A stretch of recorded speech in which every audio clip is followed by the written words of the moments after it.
Shadower is a class that has some tricky elements to it, but also a lot of fun elements. You send coins flying out at enemies, stay hidden within the shadows throughout a whole bunch of your attacks, and even get the highest passive drop rate from mesos over any other class in the game. In addition to all that, their 5th job overall has some of the shortest cooldowns across all their 5th job skills in comparison to most other classes in the whole game.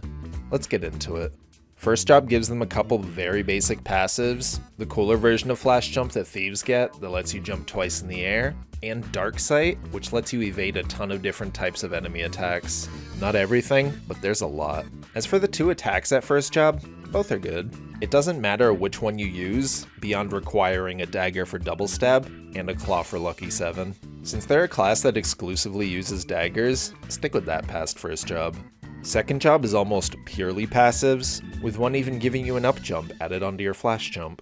Also, this passive that gives you a ton of defense, damage reduction, avoidability, and some attack when you have a shield or secondary equipped. Beyond the passives, Savage Blow is a basic mobbing skill, and Steal is a toggle that has a chance of dropping a potion that heals you when attacking enemies. If you steal from a boss, they drop a potion that heals your health and mana entirely, and gives you a 30 attack buff for 3 minutes. Third job gives another toggle, Pickpocket, that gives a chance to drop mesos with most of your main attacks. Wait, these are only worth 1 meso, what's the point of this skill? To blow them up with meso explosion. No cooldown, and every time you click the skill, all nearby mesos that drop with Pickpocket, up to 15 at a time, fly out to enemies and give them the hurtin'. You can use this skill during any other attack, which is important now, but will become much more important later.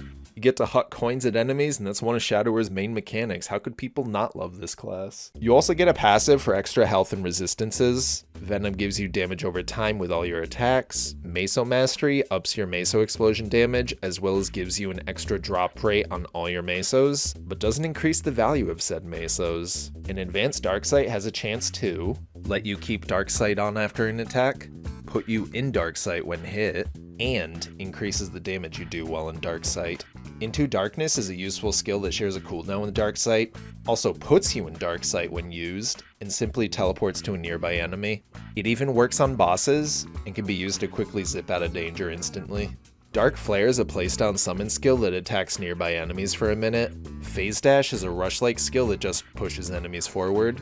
Midnight Carnival is another basic mobbing skill, and Shadow Partner is one of the quintessential thief skills. No cooldown, click it to summon a shadow behind you that doubles your lines for almost all your attacks, dealing 70% of its final damage. Fourth job gives Maple Warrior and Hero's Will, all these passives that just make you stronger and all around tankier, and a new toggle, Blood Money. You can't use it with Pickpocket, so you have to choose between one or the other. It functions the exact same as Pickpocket, except this one is more catered towards bosses, targeting enemies with the highest health. It also deals more damage through something called the Murderous Intent buff, which you get after using Meso Explosion, and buffs this next skill, Assassinate. This is your main bossing skill, and it does 2 hits to 2 enemies in front of you. The skill doesn't say that specifically, but testing it, it looks like it hits up to 2 mobs.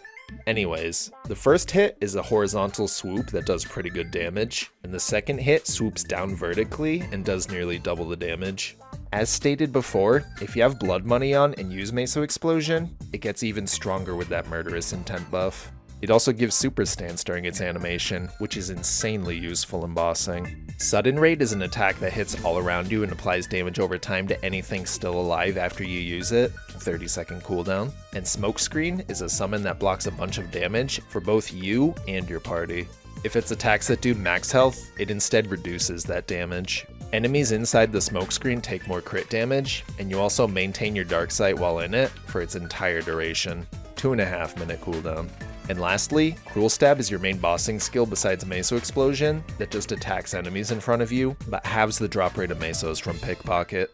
Shadower's hyper skill starts off with Shadow Veil, which is a big summon that attacks everything caught in its area of effect, AoE, for 12 seconds, and keeps you in Darksight for its entire duration while in it, 1 minute cooldown. Epic Adventure, which most classes get, gives extra damage for you and all other explorers in your party, 1 minute uptime, 2 minute cooldown, and you also get another toggle, Flip of the coin gives you 5% extra damage and 5% extra crit rate every time you land a critical hit, up to 5 times. The skill itself says it's a buff, but really it's a passive that stays on the toggle forever and never goes away. That's just 25% damage and crit rate forever if you never toggle it off. Hyper passives are all pretty good and change slightly depending on if you wanted to focus on grinding or bossing.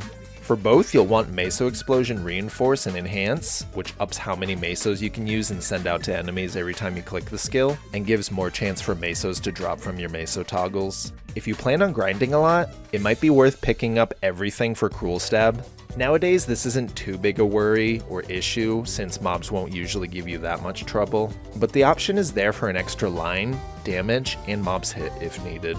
Otherwise, if you plan on bossing and or have good enough damage to one-shot whatever you're grinding anyways, get everything for Assassinate. Just purely more damage, boss damage, and IED.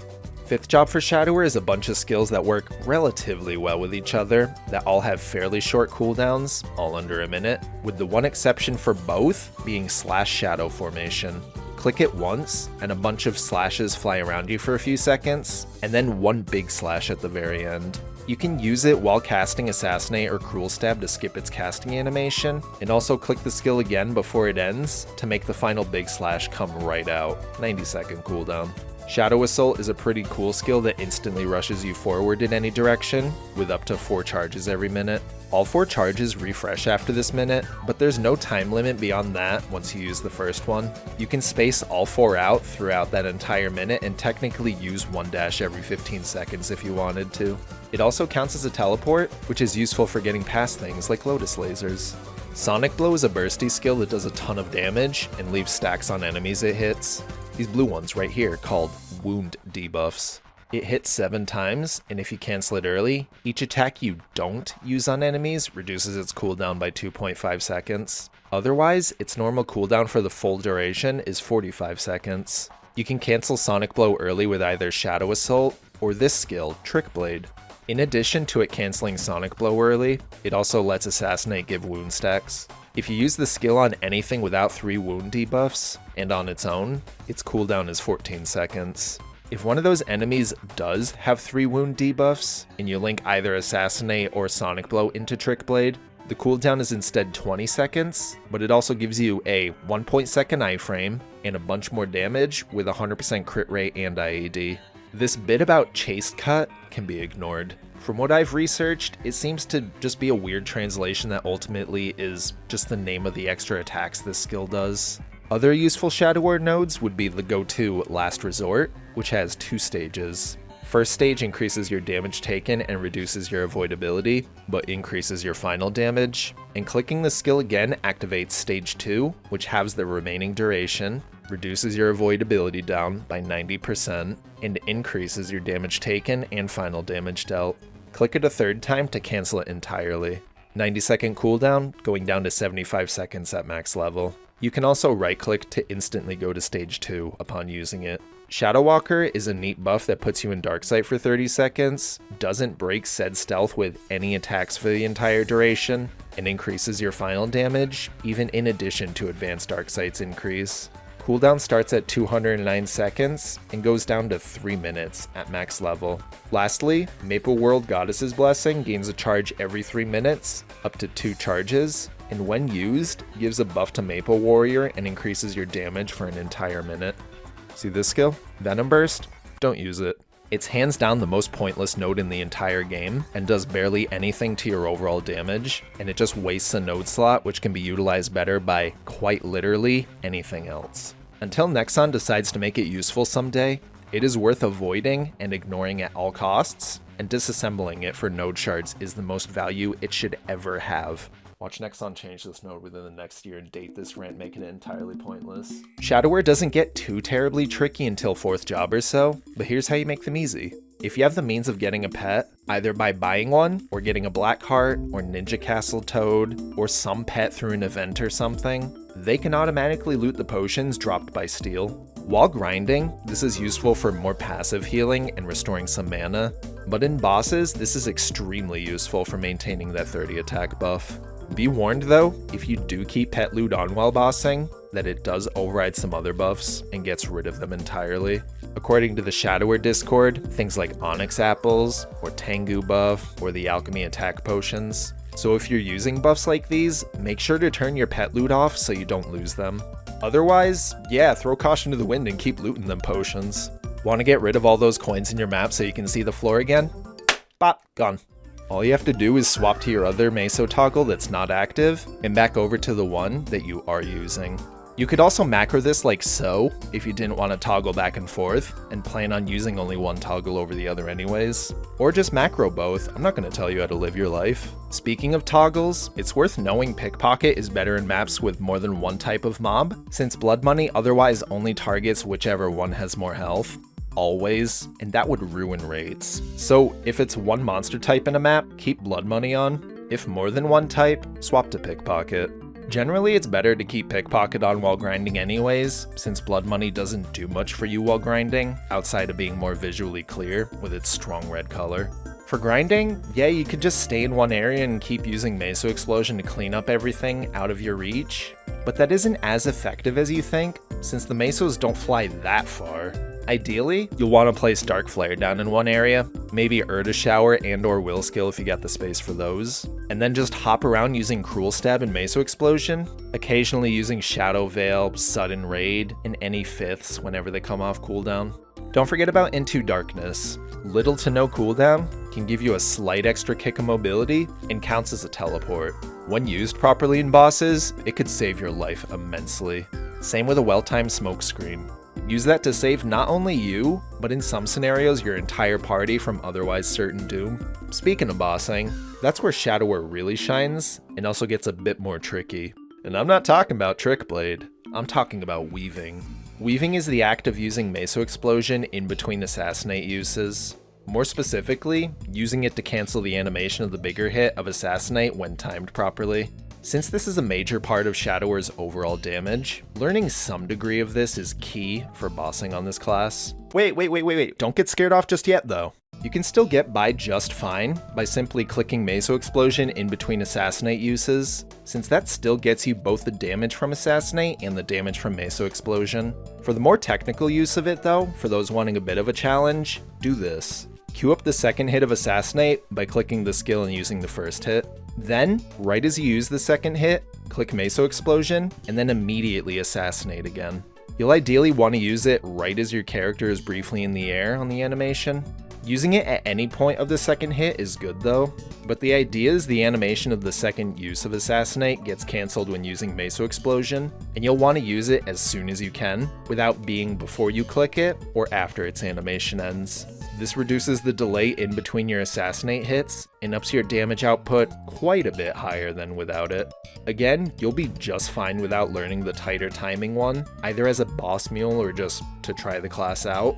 But if you plan on maining this class and or taking them to endgame bosses from Tenebris onward, it's highly recommended to learn how to do this. It might also help some people to hear the audio cue for when to use it and know that you're doing it right. This technique can be practiced in any map that lets you attack, like towns or your own house, so it's worth at least giving it a shot. Now let's go over shields. The reason you want to shield over a secondary dagger scabbard is because shields can be enhanced via Star Force. In short, the best in slot shield for Shadowers is the Deimos Shadow Shield, which drops in the form of a recipe from various mobs in Future Irv or Cygnus herself. It can be enhanced up to 20 stars and has the same potential as the highest secondary dagger scabbard, the Princess No One. Let's be real though, the real best in slot in terms of looks is the Dragon Can Jar, which only Reg server still currently has, and I desperately want it. Please Nexon, bring it to Reboot or Heroic servers or whatever you want to call us this week. I just miss my cool backwards held dagger so badly. For inner ability, the general recommendation for bossing is cooldown skip or boss damage first line, and then for the second and third lines, any mix of abnormal status, attack, or boss damage if you didn't get that one for the first line. The Shadower Discord recommends these for bossing, but really they're good all-around ones to have. Settles, as always, include things like Dropper Meso, or extra damage to normal monsters if you're not quite one-shotting mobs yet. You don't really want attack speed +1, because you can already achieve the attack speed cap of 10 by having a Monster Part Green Potion, alongside decent speed infusion. As for crit rate, Shadowers have a naturally high amount of it, especially with Flip of the Coin, and whatever they're missing can easily be made up for with either Link skills or Legion. Hyperstats too if you still need a bit more. Cooldown hats help with making some of your 5th job skills flow a lot better, with shorter cooldowns for both Trick Blade and Sonic Blow. Even just having a basic -2 second hat reduces the cooldown for both of these by more than 2 seconds each, and gives an overall damage increase to your damage dealt per minute. The more cooldown lines you can get, the better, but since these lines are quite rare, getting -2 seconds as a settle early on is good enough. At higher amounts, up to -6 if you somehow manage to get that, you apparently get 3 extra uses of Trick Blade within a 3-minute rotation. Link skills are just about the same as most other classes. For grinding, something along the lines of this. As always, prioritizing Mercedes, Evan, and Aran links. Lara too if you need some more damage. And for bossing, something like this. Again, if you're lowish on crit rate, it's worth swapping some of these out to get you closer to that 100% cap. Trinodes are very straightforward. The bossing set is Assassinate, Shadow Veil, and Meso Explosion, because these are all your main attacks you'll be using in every boss, especially if you're weaving. The grinding Trinode set consists of Cruel Stab, Dark Flare, and Sudden Raid. For Burst/BA, buff up, use some of your longer cooldown buffs, and place down Dark Flare. Use Smokescreen for the extra crit damage if you have that up. Pair it with Shadow Walker if you have that up too. AB Link in Last Resort, Shadow Veil, Assassinate into /Shadow formation, Sonic Blow into Trick Blade cancel, and then keep weaving with Assassinate and Meso Explosion. Shorten down further, buff up, Dark Flare, Smokescreen, Shadow Walker, AB in Last Resort, Shadow Veil, Assassinate into /Shadow formation, Sonic Blow into Trick Blade, weave. The hardest part about this rotation is honestly just the hardest part about this class in general, which is just learning how to weave properly. If you can learn that, you're unstoppable with this class. First off, I'm giving full credits to Chiseler GMS for their coverage on Shadower's Burst rotations. I couldn't find any clear modern info for Shadower's Burst, and their video full of explanations for each aspect of it helped make sense of everything extremely clearly, so thank you for that. Also thank you to the Shadower Discord for having a ton of explanations for various things, even going to great lengths to explain what Smokescreen works on for most bosses, and things like breaking down attack speed and when attacks come out on what frames to a wicked technical level, like sometimes down to the exact numbers. Seriously, check that server out if you wanted more details on everything Shadower. Lastly, thank you, the viewer, for watching this guide. This class has always had a place in my heart back in the days when they still had a Salter and Band of Thieves. Now that they're fixed, maybe I'll get around to grinding them up to 250. I don't know, we'll see in the future. Next video is most likely going to be another class guide, because I found motivation to keep making these, and got plenty of classes I want to cover. This guide was actually influenced by a few comments I saw in one of my previous videos, and I liked the idea enough and ran with it. So if you have ideas for what classes you want me to cover in the near future, let me know in the comments. That's all.